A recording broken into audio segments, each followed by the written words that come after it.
Percobaan kali ini saya sudah menyiapkan ada 4 buah gelas yang berisi macam-macam larutan. Yang pertama ada larutan yang berisi air putih, larutan gula, larutan garam, dan juga minyak goreng. Dan masing-masing larutan nanti saya akan campurkan dengan sel darah manusia. Ini adalah darah manusia yang sudah ambil menggunakan jarum suntik. Nah, lalu saya akan teteskan pertama kali pada larutan yang pertama, yaitu air putih.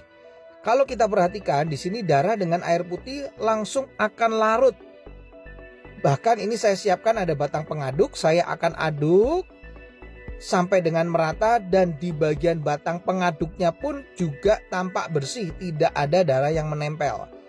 Ini artinya darah dengan air dia akan terlarut sempurna. Lalu bagaimana dengan larutan gula? Saya akan teteskan darah pada larutan gula. Kalau kita bandingkan dengan air putih tadi, pada larutan gula ini sel darahnya tidak akan larut ke bawah, justru dia akan mengendap di bagian atas. Dan akan saya gunakan batang pengaduk. Nah, Anda bisa lihat ini beda sekali. Sel darahnya justru menempel pada batang pengaduk. Ini kenapa? Karena gula itu bersifat perlengketan. Berbeda dengan air putih tadi, batang pengaduknya bersih.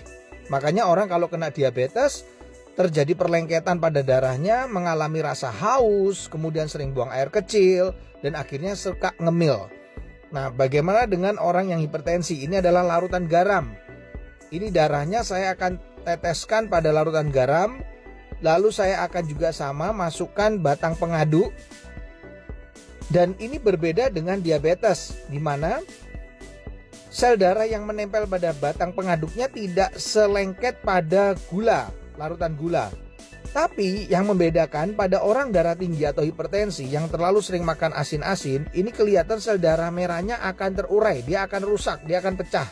Makanya orang darah tinggi bisa mengalami pecah pembuluh darah. Yang terakhir saya akan teteskan darah ini di dalam minyak goreng. Nah, kalau saya teteskan ini langsung bisa terlihat sel darahnya nggak bisa larut, tidak juga ya mengendap di bagian atas, tapi justru menggumpal-gumpal.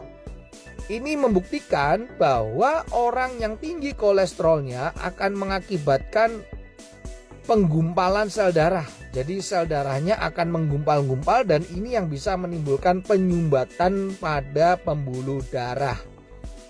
Ini adalah percobaan sederhana yang saya lakukan dengan menggunakan 4 macam larutan yang berbeda. Semoga percobaan ini bisa menjadi inspirasi untuk kita agar tetap sehat.